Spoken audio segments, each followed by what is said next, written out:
Hi students, I am Dr. Sakshi Arora and today I am going to talk about the COVID-19 and its effect on pregnancy. Now this talk is not for general public. I am going to talk about the effect of COVID-19 on a pregnancy in terms of the questions which can be asked in your PG entrance exam. Two questions on COVID-19 you should expect in any of your exam, whether you are giving AIIMS or you are giving PGI, JIPMER, or your NEET exam, or the MCI students who are going to appear for their foreign medical exams. I don't say that these two questions will be from the effect of COVID-19 on pregnancy, but in general, two questions on COVID-19 you should expect, and you should know all aspects of COVID-19. So I'm going to tell you about how COVID-19 affects a pregnancy. So all of you know the general things about the COVID-19 disease. Right. So you all know that the agent responsible for this COVID-19 pandemic is a novel coronavirus, which has been called as COVID-19 because it's a coronavirus disease which was detected in 2019, specifically in December 2019. Earlier, this was called as the SARS-CoV, that is the severe acute respiratory syndrome coronavirus. The incubation period for COVID-19 is 2.2 to 11.5 days, median being 5.1 days. Mode of transmission, all of us know that majorly COVID-19 is spread by droplet infection, but yes, it can also spread by contact and by fomites and through fomites. It can affect any age group, right? But mostly we see that it is affecting age group more than 30 years, and it's less common in children less than 10 years. I don't think so I need to tell you about the symptoms of COVID-19. All of you know that a COVID-19 patient can present to you with cough or upper respiratory tract infection, fever, muscle pain, myalgias, headache, shortness of breath, loss of smell and loss of taste, and they can also present to you with GI symptoms like nausea, vomiting and diarrhea. Apart from this, what has to be remembered is that the patients, there can be a patient who is positive, there can be a person rather I should say, who is positive for COVID-19, but they are asymptomatic, and this is what exactly happens in pregnancy. In pregnancy, most of the patients are asymptomatic, right? Apart from these general points, what you have to remember is that during the COVID-19 infection, in the patient, the cardiac injury markers may be raised, liver function can be deranged, and liver enzymes may be raised, and you may get lymphopenia, right? The investigation of choice for COVID-19 is the RT-PCR, that is the real-time reverse transcriptase polymerase chain reaction, since it is an RNA virus. Now, the sample, how it is going to be collected, it is going to be collected from the nasopharynx, and you are going to, this RT-PCR, it targets a number of genes, in which the most specific gene which it targets is the RDRP gene, right? So this was in general about COVID-19. Now let's talk about how COVID-19 affects pregnancy. See, normally in a pregnant female, respiratory infections, they have increased mortality and morbidity, and that is because of two reasons. Number one, in pregnancy, there are physiological changes during pregnancy, and because of the physiological changes in pregnancy, the lung capacity is decreased. And number two, because pregnancy is an immunocompromised state. So when we talk about respiratory infections, we see that in a pregnant female, any kind of respiratory infection will have increased mortality and increased morbidity. But the good point is that earlier reports showed that when COVID-19 pandemic they came, the earlier reports showed that pregnant females, they do not appear to be more susceptible to the consequences of infection of COVID-19 than general population. So the risk to a pregnant female is same as the risk to general population, right, in terms of acquiring the infection. So it's not this that a pregnant female will be more susceptible to the infection. But yes, the recent reports have shown that if a pregnant female acquires an infection, there are certain risks which are more in a pregnant female in comparison to a non-pregnant female. And what are those risks? Those risks are, number one, ICU admission, the risk of getting admitted to ICU because of the severity of the disease. Number two, the chances of being on mechanical ventilation, again because of the severity of the disease. And number three, increased chances of anxiety and depression are seen in pregnant females. So these are the three things which are seen more in a pregnant female in comparison to a non-pregnant female who acquires COVID-19 infection. But again, the good point is that the mortality rate is not increased, right? So although the severity of the disease will be more in a pregnant female in comparison to a non-pregnant female, but there is no increase in the rate of mortality, right? Now, the important features which you have to remember here are, overall, the risk to a pregnant female is still low in case of COVID-19 as compared to risk from other upper respiratory tract infections, right? So in comparison to other upper respiratory tract illnesses, the risk of acquiring COVID-19 is less, right? And when H1N1 epidemic it had come, then at that time, the pregnant females were more susceptible to H1N1. This is not the case with COVID-19, right? In pregnant females who have comorbidities, for example, if a pregnant female is obese, or if she has diabetes or heart disease, then yes, she is at increased risk, but then again that increased risk is consistent with a non-pregnant female with similar comorbidities, right? So in general also we have seen that COVID-19, the severity of COVID-19 and the chances of acquiring COVID-19 are more common in patients who have diabetes or obesities. Similarly, pregnant females who are obese or diabetic or they have heart disease, again they are at more risk, but then the risk is consistent with non-pregnant female with similar comorbidities. Clear? Then the third important point is that even if a pregnant female is infected, more than equal to 90% have recovered without undergoing any delivery, right? So it was not needed in a pregnant female that since she's COVID-19, I have to deliver the patient. No, more than 90% have recovered without undergoing any delivery. Last point which you have to remember here is that the racial factors also affect infection. And why I'm saying that? Black and Hispanic pregnant females, they have increased chances of acquiring the infection in comparison to white females, right? So this was in general about the effect of COVID-19 on pregnancy. So in pregnancy, we are not only worried about the mother, that how COVID-19 affects the pregnant female, which we saw just now, that in a pregnant female, the pregnant females, they are not more susceptible to COVID-19, but yes, if infection occurs, then there are increased chances of ICU admission and mechanical ventilation, but overall the mortality rate is not increased. Now we are also worried about the fetus, that how COVID-19 is going to affect the fetus. But before I tell you how COVID-19 is going to affect the fetus, at what time can COVID-19 infect the fetus? See, number one, from a mother who is COVID-19 positive, the infection can go to the fetus during pregnancy, and all of you know that that is called as vertical transmission. That's the number one time when infection can happen. Number two, during labor, the infection can happen, then that will be called as the intrapartum transmission.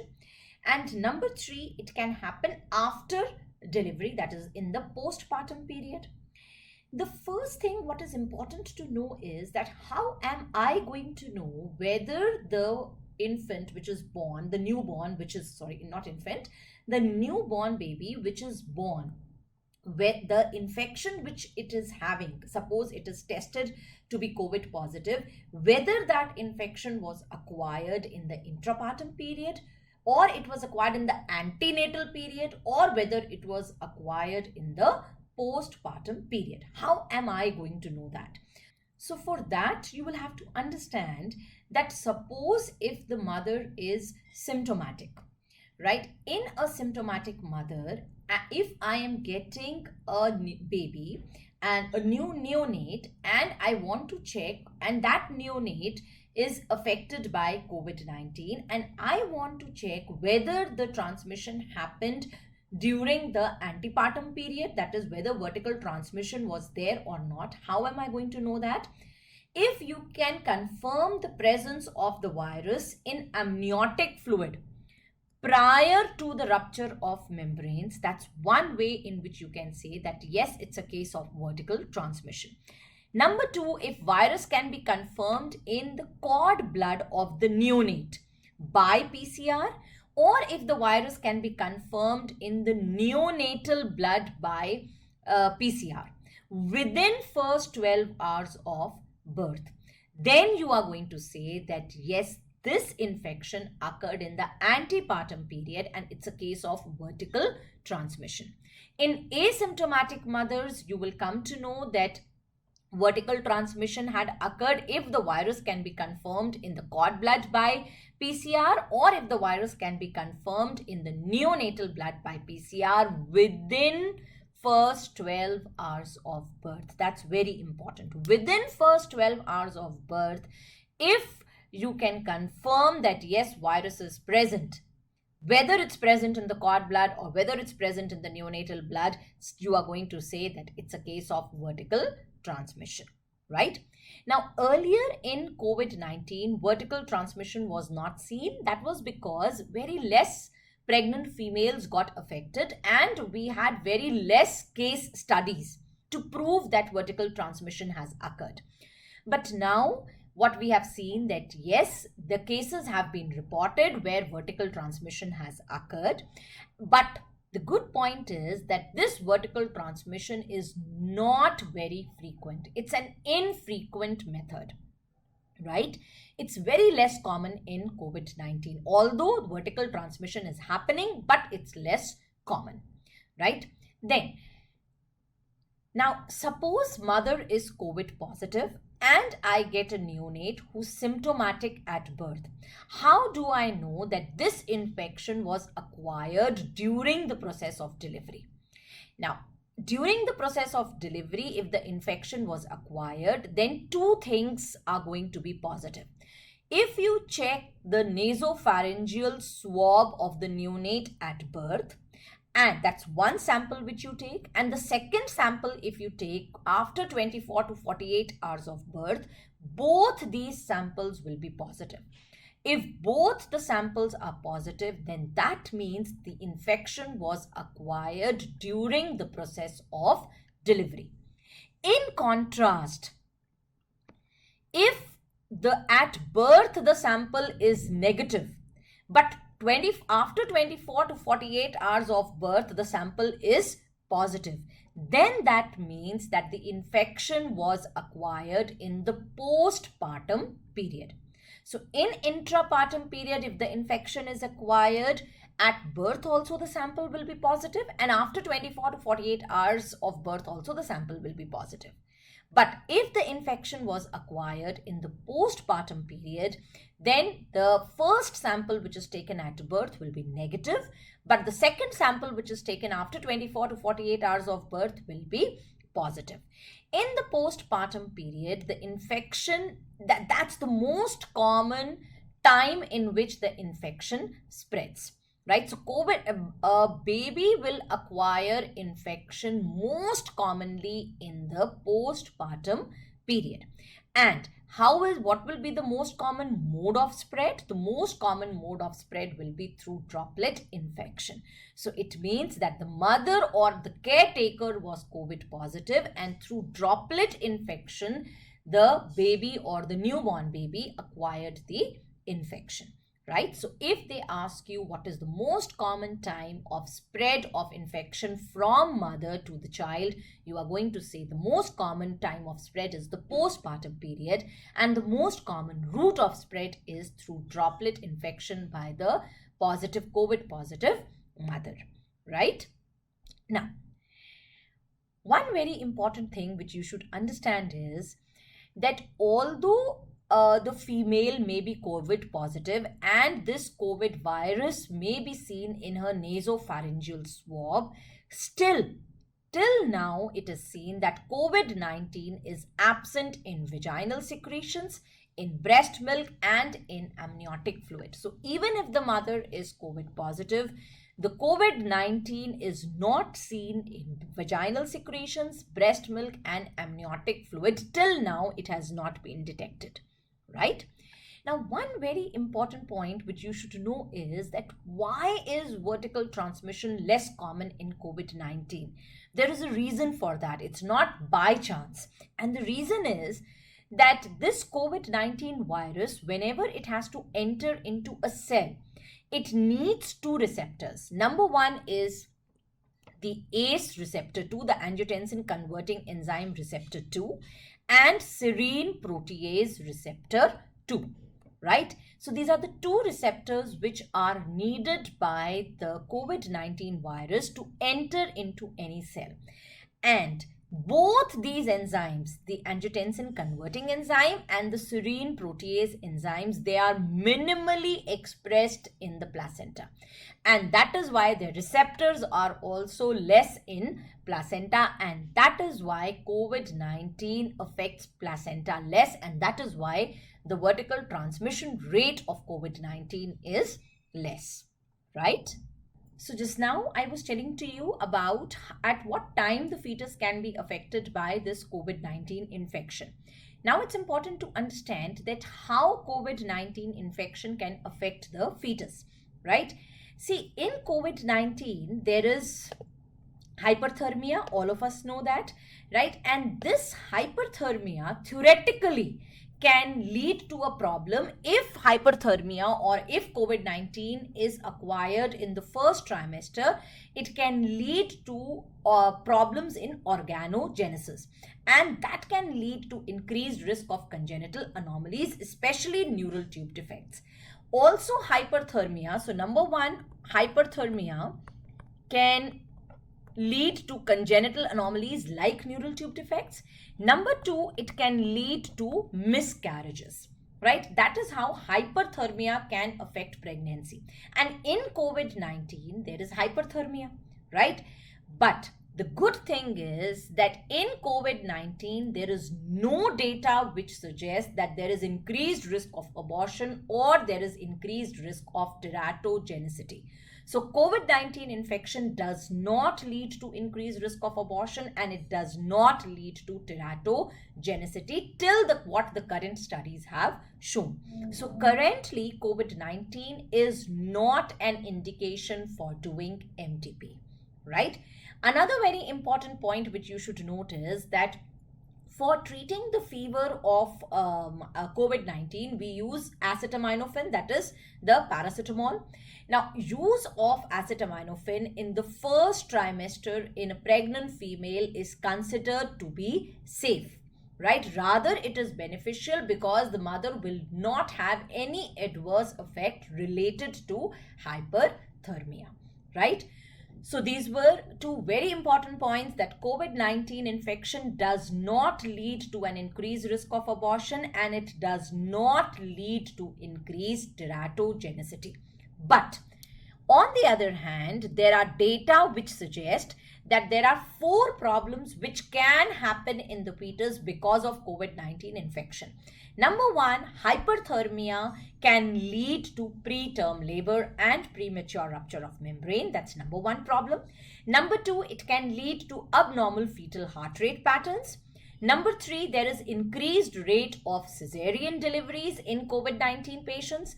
And number 4, suboptimal fetal growth because of placental insufficiency, which happens because of decreased uteroplacental vascular perfusion, right? So these are 4 problems which can happen during pregnancy because of COVID-19. Number 1 is preterm labor. Number 2, abnormal fetal heart rate patterns, which in turn will lead to cesarean section. And number 4, suboptimal fetal growth, right? Now, when we are talking about a COVID-19 patient who's having preterm labor, what are the things which you have to keep in mind? Number 1, what is the tocolytic of choice in a pregnant female with COVID-19? As usual, the tocolytic of choice is nifedipine because that's the best tocolytic and it does not have any problem in a COVID-19 patient also. With respect to beta mimetics, you should remember that beta mimetics, they are not used during pregnancy if the patient has COVID-19 because beta mimetics, they lead to increase in heart rate and they lead to increased chances of pulmonary edema. And as such, the respiratory functions are low. There are a lot of cardiopulmonary problems during COVID-19. So we do not use beta mimetics. Now, if you remember in preterm labor, for neuroprotection of the fetus, we use magnesium sulfate normally, right? Now, in COVID-19 patients, use of magnesium sulfate is not much encouraged because magnesium sulfate leads to respiratory depression. So each case will have to be individualized. Whether you should give magnesium sulfate or whether you shouldn't give, the risk and the benefit should be weighed properly. And so the use of magnesium sulfate in a COVID-19 pregnant female is plus minus. Each case will have to be individualized separately, right? So this is how the COVID-19 affects the fetus. Now let's talk about the symptoms of COVID-19 in pregnancy. See, the symptoms of COVID-19 in pregnancy are same as a non-pregnant female or they are same as general population. That means the female will come to you. Most of the times the pregnant females will be asymptomatic, right? If symptoms are present, symptoms will be the same, like it can be a fever, the shortness of breath, cough, right? Myalgias, headache, nausea, vomiting, and GI symptoms. And some of these symptoms, they overlap with the normal pregnancy changes also, right? So you will have to be very, very careful in a pregnant female whether these symptoms are happening due to pregnancy or whether they are happening due to COVID-19. Now, in general, there is a classification for classifying the patients of COVID-19 and the same classification is followed in pregnancy also. In non-pregnant females and in pregnant females, the classification of disease severity is the same. So how do you classify a patient of COVID-19? You classify a patient of COVID-19 into 5 categories. Number 1 is an asymptomatic infection. Asymptomatic infection, as the name suggests, means that the patient doesn't have any symptoms, but the test came out to be positive. Then you have mild illness. Mild illness means that the patient is going to come to you with symptoms of fever, they can be sore throat, cough, but lower respiratory tract infection symptoms like shortness of breath, dyspnea, they will be absent and chest imaging will be normal, right? So in mild diseases, the lower respiratory tract infection symptoms are absent and the chest imaging is normal.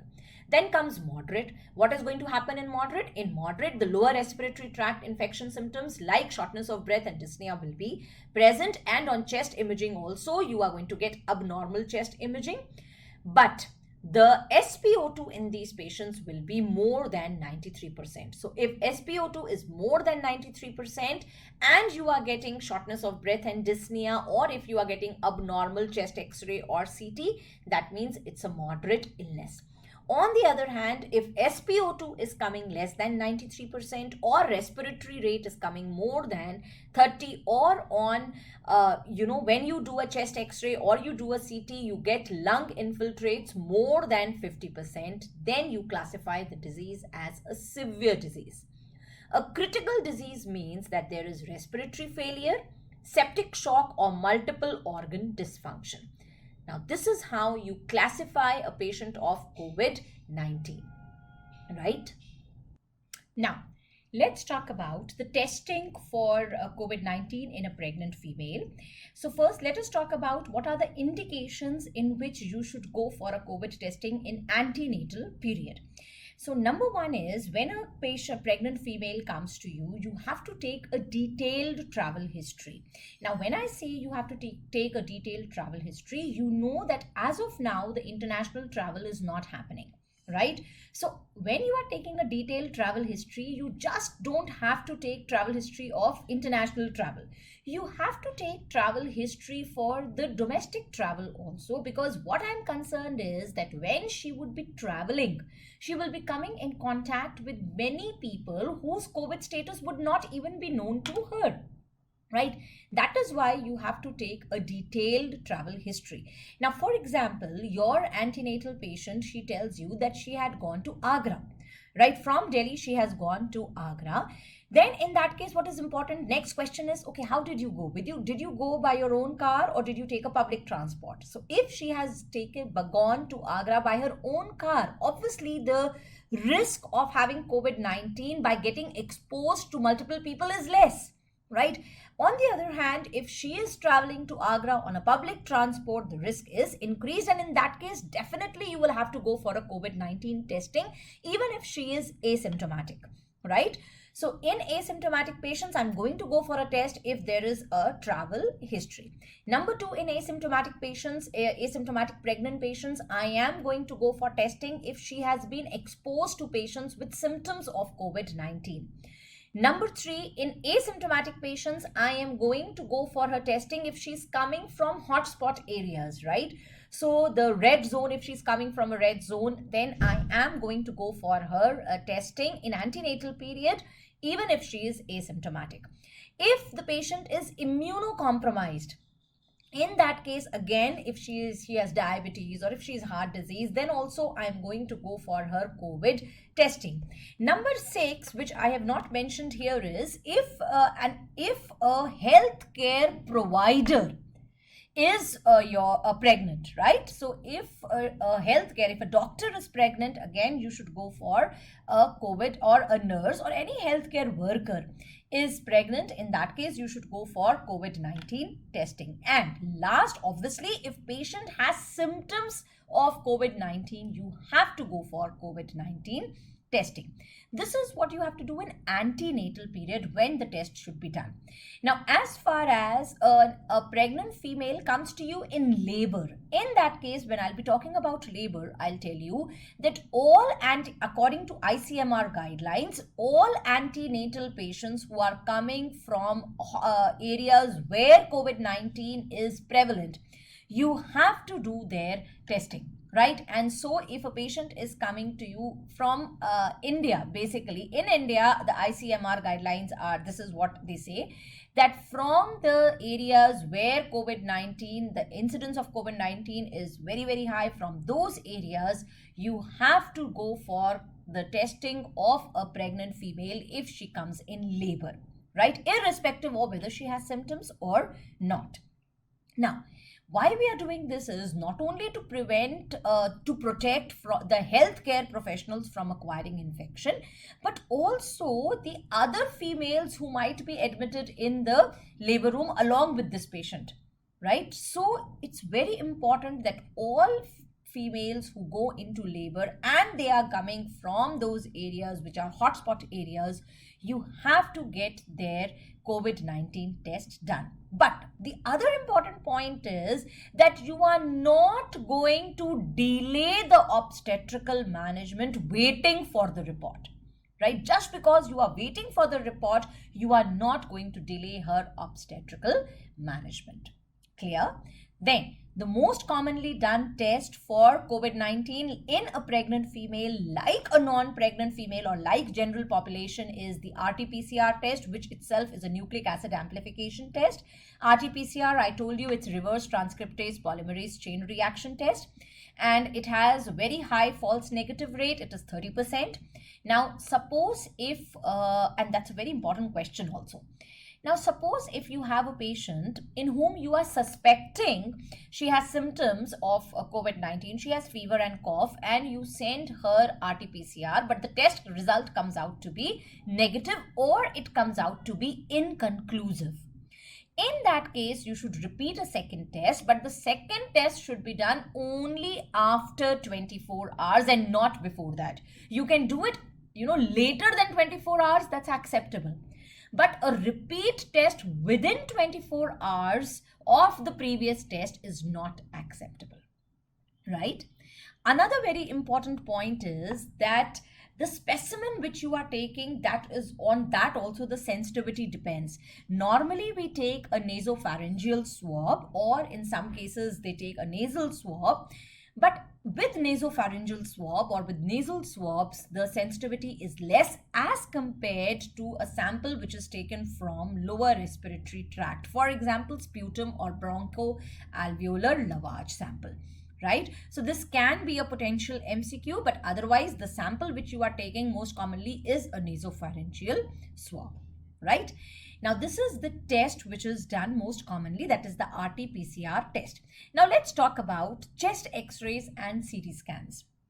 Right now, if I want to know how severe the disease is, I will have to do, imaging, chest imaging, which can be done by a chest X-ray or it can be done by CT scan. Now, all of us are taught that chest X-rays are contraindicated during pregnancy, but in this situation where you have patient with COVID-19, the test has come out to be positive. If you are doing a single chest X-ray, that is okay, that is acceptable, because a single chest x-ray exposes the fetus to very less radiation dose, and the dose of radiation is 0.005 to 0.01 milligyrons, right? So, and we know that the maximum permissible exposure, radiation exposure to fetus, is 5 gyrons. Whereas this one chest x-ray will give only 0.0005 to 0.01 exposure, right? So a single chest x-ray is acceptable. Similarly, a single CT, if indicated, again it's acceptable, because the radiation exposure by a single CT is 0.01 to 0.66 rads, right? So a single chest x-ray or single CT is acceptable. Just to be on the precautionary side, you can use an abdominal screen also, right? So this was about the investigations which you have to do in a pregnant female in whom you are suspecting COVID-19. So now let's talk about how to prevent this COVID-19 infection, and the methods of prevention for COVID-19 in pregnant female and in general population are the same. I don't think so you need any acronym to remember this, that how to prevent COVID-19, but still you can use an acronym Wuhan to remember them, all of them, if you have to write some answer, where you will advise the pregnant female that she should wash her hands, number one, then she should use her mask properly. Whenever she is going out, she has to use a mask, and especially when she is going for antenatal visits, she has to use a surgical mask. She should get her temperature checked regularly. She should avoid large crowds. In other words, social distancing has to be maintained. And she should never touch her face or eyes with unclean hands, right? So these are the general instructions which you give to any person, right? So to the general population also, these instructions are given to prevent COVID-19 infection. Now, what is important in pregnant females is that in order to decrease her risk of getting exposed to COVID-19, you have to reduce her antenatal visits, and these visits should be limited to the time at which they are very, very important, right? So at that time when you have to do some test, at that time you should limit the antenatal visits.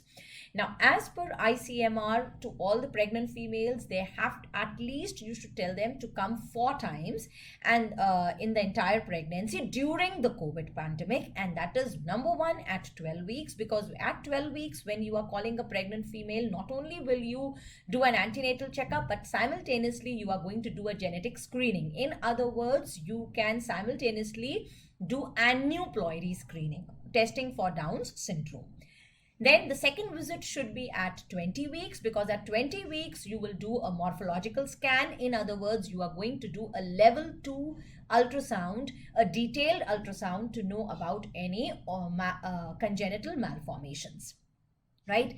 Third visit should be scheduled at 28 weeks, because at 28 weeks you will do a general checkup, as well as you can test for gestational diabetes and you can give her tetanus injections as well. And then the visit should be scheduled at 36 weeks. At 36 weeks, the advantage is that you can go for group B streptococci culture, and simultaneously you can check what is the lie, what is the presentation, and if she is a primigravida female, you can also go for a pelvic examination. So during COVID-19 pandemic, ICMR recommends 4 antenatal visits at 12 weeks, 20 weeks, 28 weeks, and 36 weeks. Now, as per FIGO, there should be one more visit between 28 and 36 weeks, and that is at 32 weeks, right? Now, as an obstetrician during the COVID-19 pandemic, I should encourage patients that the number of routine growth scans should be reduced. So I should encourage my patients that I'm not going to do many growth scans during this period, and I am going to curtail on the routine investigations also, right? This is only during COVID-19 pandemic, right? So these are the general precautions which have to be advised to all pregnant females during this COVID-19 pandemic. Now, how are you going to manage a pregnant female who has been exposed to COVID-19 patient? Now, any pregnant female who has been exposed to COVID-19, suppose in her family someone comes out to be COVID positive, right? In that case, in all such females, you remember when we were doing indications for testing, I told you if a pregnant female has been exposed to COVID-19, you have to do an RT-PCR. So whenever a pregnant female comes to you and she says that in my family someone has come out to be positive, or I had met a friend a few days back and later I came to know that she is COVID-19 positive, in that case you will have to go for RT-PCR, and you are going to classify your patients in two categories, whether they are asymptomatic or whether they are symptomatic. In asymptomatic, you will tell them that they have to monitor at home, right? This is in the time, by the time the COVID result comes out. In the meanwhile, they should be monitored at home, and when they are being monitored at home, they should be monitored for temperature and for respiratory symptoms. Now, after 24 hours, generally the COVID-19 report comes, and if suppose the report comes out to be negative, then they should not worry and they should stop monitoring. In case the report comes out to be positive, and because your patient is asymptomatic, you will tell them to be isolated at home for 14 days. Once that 14 days period is over, you have to do an ultrasound for fetal surveillance, right, and to see the growth of the fetus. So I am going to do a ultrasound or a growth scan once the 14 days is over, and I'm also going to do a Doppler in all the patients who come out to be COVID-19 positive. After 2 weeks, I have to do a growth scan and I have to do a Doppler, and this should be done then after every 2 weeks. This should be repeated in COVID-19 positive females, right? And you also have to advise the patients to keep a track of their fetal movements when the test comes out to be positive. In general, also they have to keep a track, but especially if COVID-19 test has come out to be positive. This is how you manage a asymptomatic patient in whom RT-PCR test comes out to be positive. Remember that they have to be managed at home, right?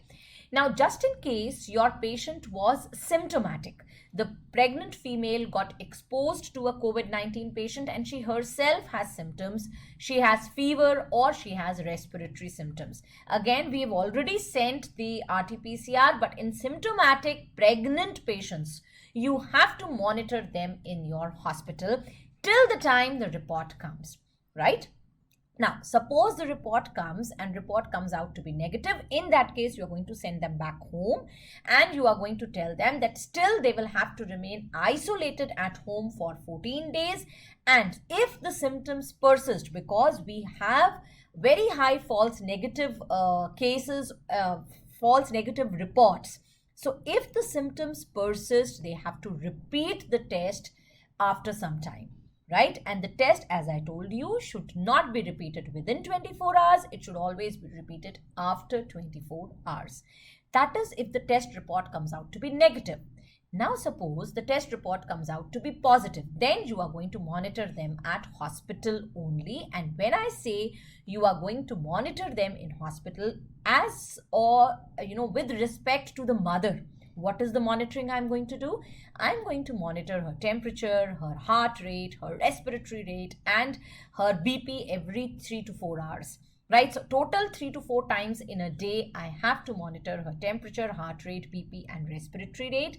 I am going to go for a chest X-ray and CT scan. And as I told you, that one single chest X-ray, one single CT scan in times of COVID, that's permissible, right?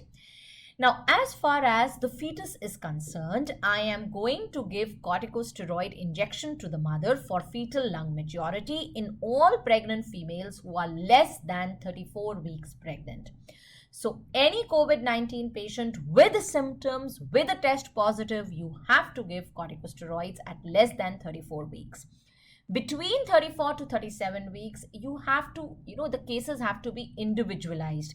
ACOG in general also says that between 34 to 37 weeks, we shouldn't give corticosteroids for preterm labor. But in COVID-19 cases also, this recommendation of ACOG, it is not followed everywhere, even in non-COVID positive patients. So in COVID positive patients also, although ACOG gives the same recommendation that between 34 to 37 weeks, it's not necessary to give corticosteroids to for fetal lung maturity, but still you have to individualize each case. It depends upon the obstetrician. Most of the obstetricians in clinical practice between 34 to 37 weeks, they give corticosteroids whether the patient is COVID positive or not, if the patient has a risk of preterm labor. And in COVID-19, yes, one risk is there, and that is a preterm labor risk is there. Now, when you are giving corticosteroid to a COVID-19 patient, it plays two roles. Number one role is, yes, it promotes fetal lung maturity. So recently it was seen that in general population, those who have severe disease, that means they needed supplemental oxygen or ventilatory support, dexamethasone was used in them and it showed good results, right? So similarly, if a pregnant female has severe disease and she's on supplemental oxygen or ventilatory support, then also dexamethasone can be used or the corticosteroids can be used. So in COVID-19 patients, corticosteroid has two roles. Number one is fetal lung maturity, and number two is if there is a severe disease, right? And classification of severe disease, I have already told you. Right? Now, what are the indications in hospital that you have to shift the patient to ICU? Now, in order to shift the patient to ICU, you are going to do the SOFA score, that is the sequential organ failure assessment score. Now, if you are getting systolic BP less than 100, respiratory rate more than equal to 22, or if the mental status of the patient is altered, in these three conditions, you are going to shift the patient to ICU. That is, if systolic BP is less than 100, if her respiratory rate is more than equal to 22, or if the mental status of the patient is altered. So these are the indications for admitting a pregnant COVID-19 patient into ICU, right? So to sum it up, if you have an asymptomatic pregnant female but her test comes out to be positive, you are going to manage her at home. Symptomatic patients but test negative should also be managed at home. Symptomatic pregnant female with test positive should be managed in the hospital, right? Now, what are the drugs which you are going to use for managing a pregnant female with COVID-19? Now, see, the drugs are essentially the same. What you have to understand is, in case of COVID-19 infection, there is increased risk of thromboembolic events, right? And all of us know that pregnancy itself is a hypercoagulable state. So In COVID also, the chances of thromboembolic events are high, and pregnancy itself being a hypercoagulable state. So it is recommended that all pregnant females who are COVID positive, they should be given heparin, right? So they have to be given prophylaxis against thromboembolism when they come to the hospital, whether they come to the hospital for any COVID related reason or whether they come to the hospital for any obstetrical complication. Any pregnant female who's COVID positive, you have to give her prophylaxis against thromboembolism, right? Now, the drug of choice in patients is unfractionated heparin in those patients in whom delivery is about to happen. So if they are very close to their delivery, then the drug of choice becomes unfractionated heparin, and the dose is 5,000 units subcutaneously every 12 hourly. Now you're going to say that, ma'am, why unfractionated heparin and why not low molecular weight heparin? See, unfractionated heparin, it is preferred in pregnant women who are near to delivery because because it is more readily reversed than low molecular weight heparin, right? Low molecular weight heparin, it should be given in women who are very remote from delivery just now or in postpartum females, right? So the drug of choice is heparin for a thromboprophylaxis, but in females in whom delivery is about to happen, it is unfractionated heparin. And in females in whom delivery is not imminent, it's they are far from delivery, in them it's low molecular weight heparin, and post delivery also it is low molecular weight heparin. Now in a postpartum female, as I told you, the drug of choice will be low molecular weight heparin, which you will have to give 4,000 international units daily, right, till the patient is positive, right? So that is about heparin. Now, what is the role of dexamethasone in a pregnant female? As I told you, to all COVID-19 patients who are severely ill and they need oxygen support or ventilatory support, dexamethasone is given, and it has proved to be beneficial. And the dose of dexamethasone which is given to general population is 6 milligrams daily for 10 days, right, or until discharge, right? So you have to give 6 milligrams daily for 10 days, or you have to continue 6 milligrams daily till the patient is discharged. Now the same thing you have to do in a pregnant female also who's severely ill. You will have to give her 6 milligrams daily for 10 days. But now suppose there is a pregnant female who's severely ill and she has a risk of preterm labor also.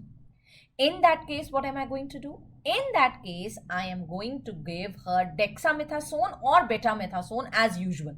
The dose which you give for lung maturity, like you give 6 milligrams 12 hourly, 4 injections of dexamethasone normally. So in a COVID-19 patient also, you are going to give 6 milligrams 12 hourly, 4 injections of dexamethasone. Or you can give 12 milligrams, 2 injections 24 hours apart of betamethasone, right? This is for the lung maturity. Now, this should be followed by either prednisolone or hydrocortisone, right? So initially for lung maturity, you give dexa and beta, and then for the pregnant female who's severely ill and who needs either oxygen or ventilatory support, for her benefit, you will give her prednisolone or hydrocortisone. Why I am not continuing dexa in her is because, dexa can cross the placenta. So unnecessary, I will be exposing the fetus to dexa, right? So I have already given dexa for lung maturity, and now if I continue giving dexa, that is unnecessary exposing the fetus. So give her dexa followed by prednisolone or hydrocortisone, right? Now let's talk about the antivirals' role in COVID-19 in pregnancy. See, antiviral which is very promising is remdesivir.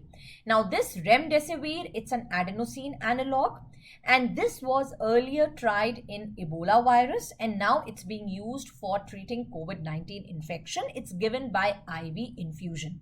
Now, till now, whatever data we have, remdesivir seems to be safe during pregnancy also.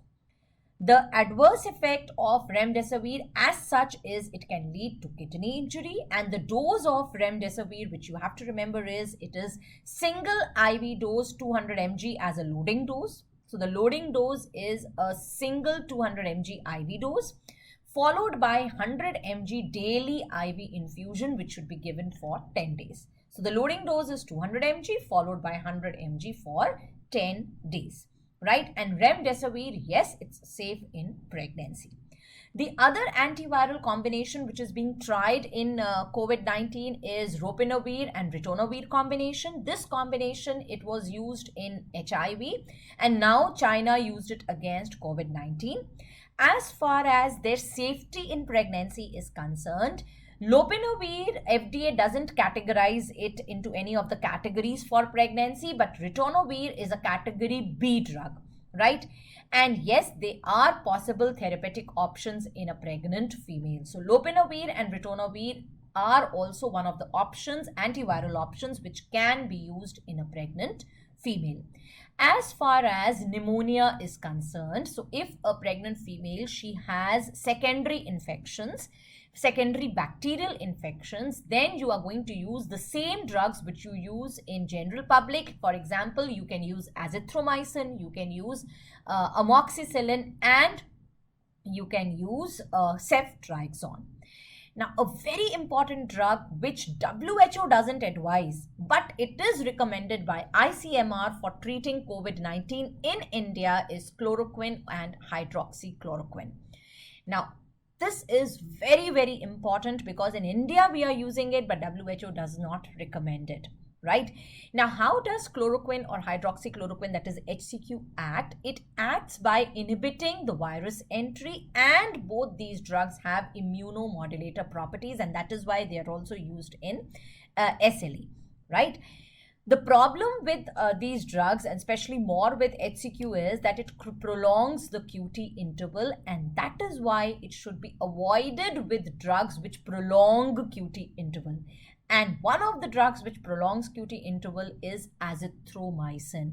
So if you are using azithromycin for the secondary bacterial infection and simultaneously you are using HCQ, you have to be very, very careful, and you should get the ECG of the patient done, because both these drugs can lead to QT prolongation. Then HCQ can also lead to hypoglycemia, neuropsychiatric symptoms, retinopathy, and it can lead to hemolysis in G6PD deficiency, right? Now, HCQ can cross the placenta, and animal studies have shown that it accumulates in the fetal ocular tissue, but this is not seen in humans. So during pregnancy, you should use HCQ very carefully. But if you are using HCQ, then as of now, the studies have shown that it doesn't have any adverse effect, but still you should use it with caution. The dose of HCQ which you have to give is on day 1, you have to give 400 mg twice a day, and then you have to use 200 mg daily for 4 days. So these are all the treatments which you can use in a pregnant female, starting from heparin to dexamethasone to antivirals, and then antibiotics for secondary infection and chloroquine or hydroxychloroquine, right? Now let's talk about the time of delivery and the mode of delivery in a COVID-19 patient. So one very important thing which I told you earlier also is that all pregnant females who are presenting to you in labor from areas where infection is widespread, you have to do their COVID testing done, right? So that's one very important thing. Now, time of delivery will not be changed based on the COVID-19 status, right? Time of delivery will not be changed. Only if your patient is severe or critically ill. In that case, and you are thinking to deliver the patient, then what you should keep in mind is that delivery should be done at more than equal to 32 to 34 weeks. You should try to take the pregnancy till 32 to 34 weeks and then deliver your patient, right?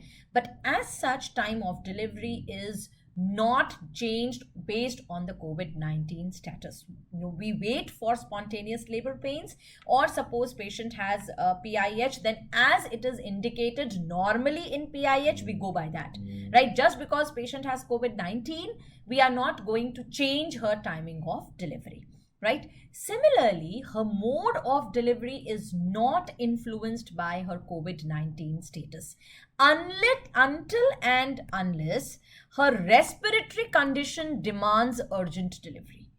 Until and unless this is the case, till that time, her mode of delivery will not be changed, and the best mode of delivery will remain vaginal delivery. Now, suppose during vaginal delivery in a COVID-19 patient, because in COVID-19, the respiratory capacity, the respiratory, the lungs are affected, the respiratory system is affected. So if the patient becomes hypoxic, or if she becomes exhausted during a vaginal delivery, in that case, you should cut short the second stage of labor using forceps or vacuum, right? Then, what are the general points which you have to remember during vaginal delivery is that your aim should be the oxygen saturation should be more than equal to 94%. Oxygen saturation should be measured every hourly. Every hour you have to measure the oxygen saturation of your patient. There is no contraindication to epidural analgesia. So if your patient wants painless delivery, you can go ahead and you can give her epidural analgesia, right? The indications for doing cesarean in case of COVID-19 patients are like the normal obstetrical indication. So if there is any obstetrical indication, like there is a contracted pelvis, then in that case, yes, you will have to go for a cesarean. Or if there is fetal distress, if there is acute organ failure, or if there is septic shock. In these four conditions, cesarean is indicated in case of COVID-19 patients. So I'm repeating, if there is any obstetrical indication, if there is fetal distress, if there is acute organ failure, or in case of septic shock. Now, when you are doing cesarean, what is the anesthesia which you are going to give? You are going to give either epidural or spinal anesthesia. General anesthesia is an aerosol generating procedure. So the risk of spread of COVID-19 is more with general anesthesia. So general anesthesia anyways has to be avoided. But suppose it becomes very necessary to give general anesthesia or to intubate the patient. In that case, the entire staff should be wearing full PPE kits, including a filter face piece 3. FFP3. So they should be wearing entire, the complete PPE kit should be worn by the entire staff if you are planning to give general anesthesia to the patient, right? Now, as far as the cord clamping is concerned, ACOG recommends delayed cord clamping. There are certain organizations which say that early cord clamping should be done because the risk of exposure of a fetus to COVID-19 or the newborn to COVID-19 is less with early cord clamping, but ACOG does not recommend that.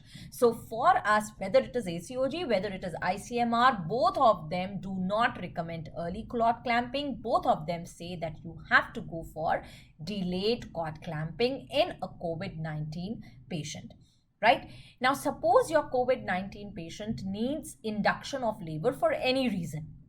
In that case, just because she's COVID-19, you are not going to postpone the induction of labor. At the most, what you can do is cervical ripening can be done on outpatient basis using a balloon catheter.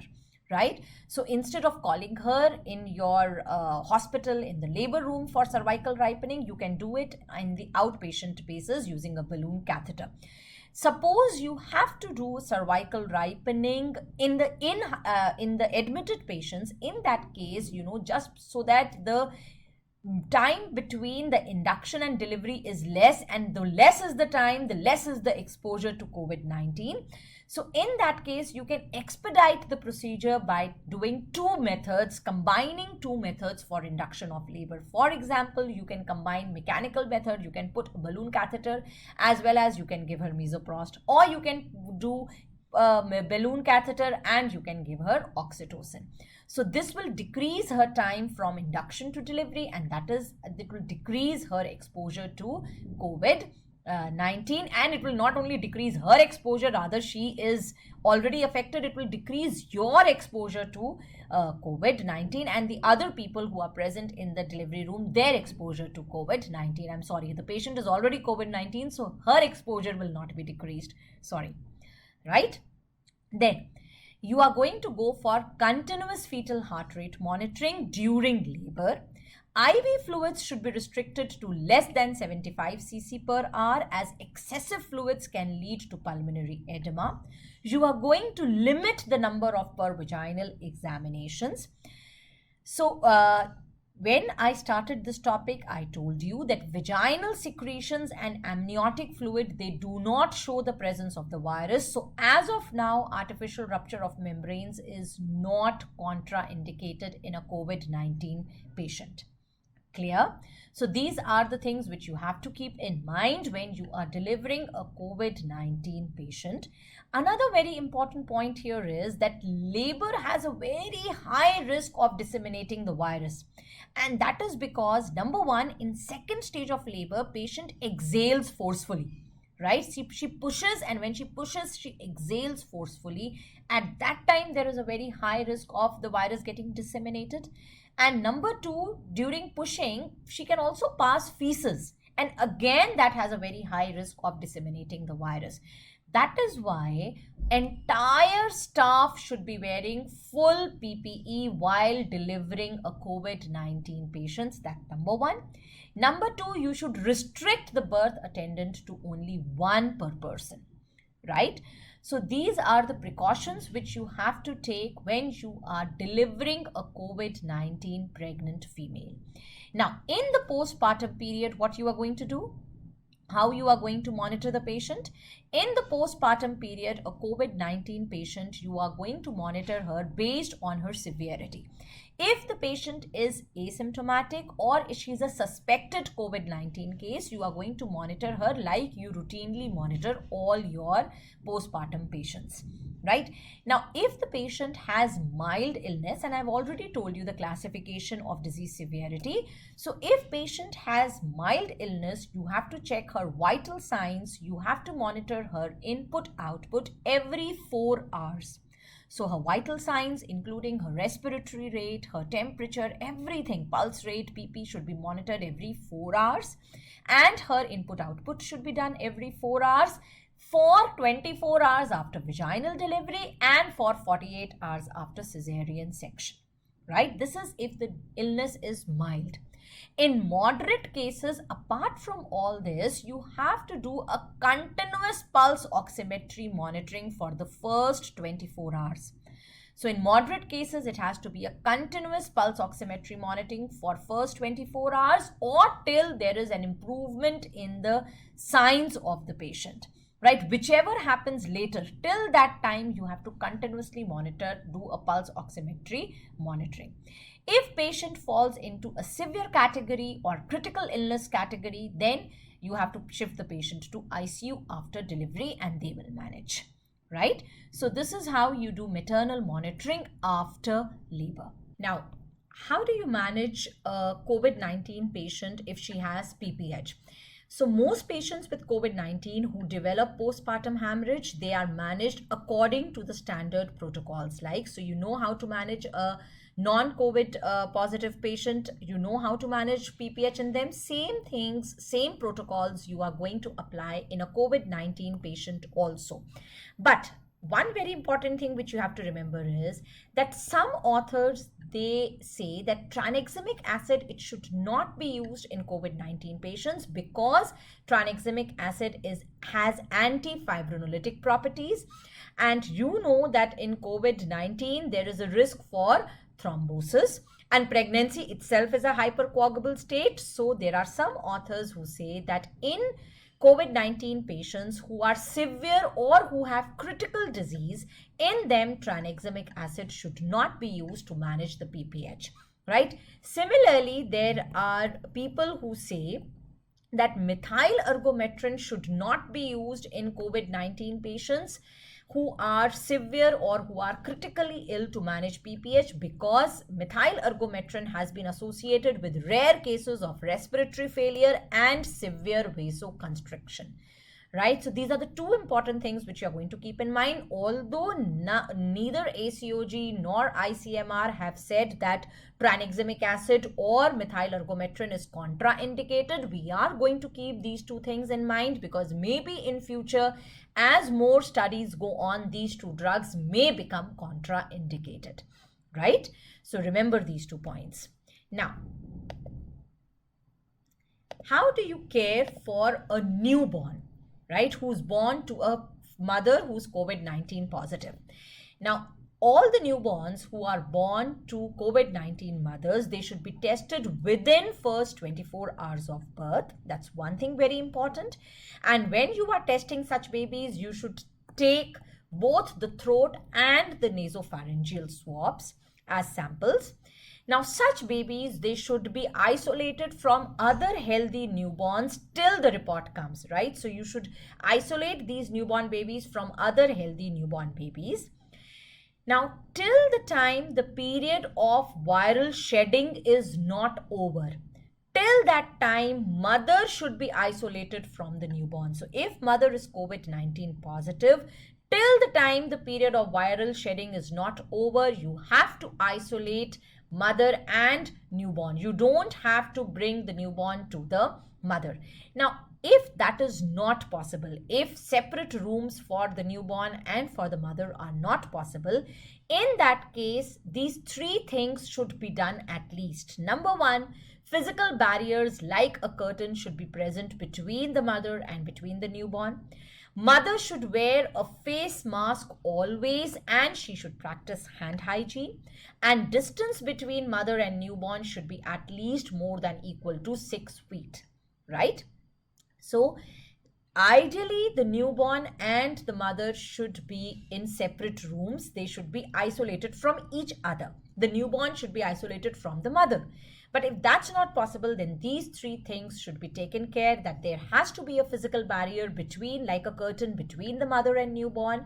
Mother should be wearing a mask all the time, and she should practice hand hygiene, and distance between mother and newborn should be more than equal to 6 feet. Now, till what time are you going to practice this? Till what time you're going to advise mother to do this? This should be done till at least 3 days have passed without symptoms.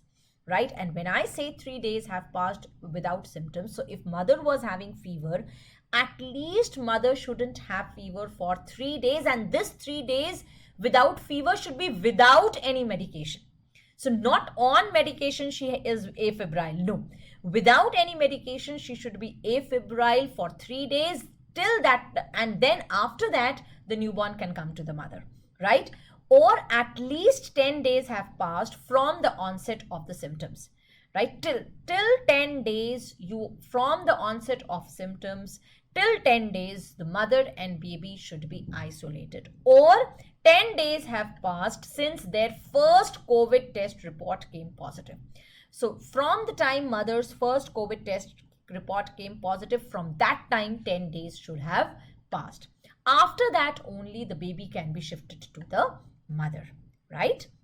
Now let's talk about a very important aspect, and that is breastfeeding. See, since the beginning of this video, I have been telling you that till now the virus has not been detected in breast milk, right? So as such, we will not advocate breastfeeding, but breast milk is advocated. What we are going to tell the COVID-19 patient is that she should express her breast milk, and that expressed breast milk should be given to the neonate, right? So breast milk is not contraindicated. Breastfeeding is, yes, it's not advocated, right? Now, before expressing breast milk, a female should wear a mask. She should clean her hands, and she should clean her breast with soap and water, right? So these are the precautions which she has to take before expressing breast milk. Then comes very important point that discharge should be planned early. We do not want anyone to be unnecessarily exposed to COVID-19. So after vaginal delivery, after 1 day, the patient should be discharged, and after cesarean, after 2 days, she should be discharged, right? So these are all the important points which I wanted you to know about how COVID-19 affects pregnancy and how you are going to manage a pregnant female with COVID-19. I am repeating whatever I have told you is as per the knowledge we have today, and more studies are coming, so this knowledge will get more updated, and whatever updates I have to tell you, I'll inform you later on. If there is any change in whatever I told you, that I will inform you. In the meanwhile, keep studying, keep safe, and keep your spirits high. If you liked my video, don't forget to press the like button, and don't forget to share it with your friends, and don't forget to press the bell icon so that you get notification about my future videos as well.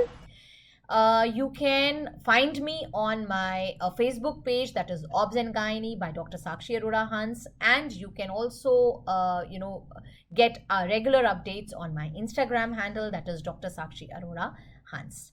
Thank you. Take care.